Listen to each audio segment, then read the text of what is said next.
Hey y'all, I'm here at Black Rock Park and I wrote down a question that I saw on Facebook that I wanted to address. Can someone give me advice on how not to be scared going downhill? I convinced myself to go downhill on an asphalt trail by my house and busted my butt, and now I'm scared to death, LOL. I watched a few videos on YouTube and they advised going backwards. I tried that and it worked a little, but I feel like I'm ruining my toe stop from constantly dragging it. I'm mainly having a hard time trying to slow down and stop. Alright, so first off, your toe stops are supposed to get worn down. In order to preserve their life for a little while, go ahead and rotate them if possible. And also alternate the leg that you use, alternate the leg that goes back further, right, when you're going down a hill. So for me, I typically stagger my feet and my right foot is behind me, which means my right toe stop is gonna get worn down quicker.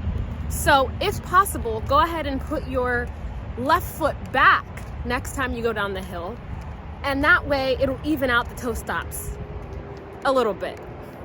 Another thing you can do is to wear safety gear. Now, I'm not sure if you have safety gear or not, but this is really going to help you feel more confident. At least it did for me. It's going to help you feel more confident in going down a hill because you won't be as afraid to fall. Another thing you need to do is get low and learn how to fall safely. Much better to fall from a low squatting position rather than an upright extended position. Look at your surroundings. Is there a railing or a fence nearby? Is there a person nearby who can help? Something I do is if I'm with a friend, I'll have them go down the hill backwards and I'll hold both of their hands with me facing them and we'll go down the hill together that way. Are you surrounded by grass on a trail? If so, go ahead and get low and fall into the grass. If the path is wide enough, you're going to want to carve from left to right.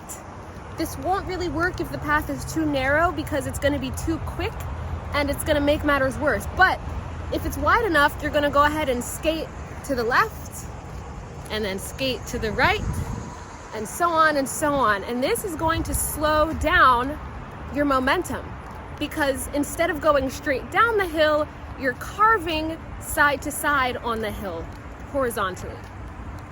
And lastly, go ahead and stagger your feet as well as widen your stance and keep your weight on your outside edges. You got this.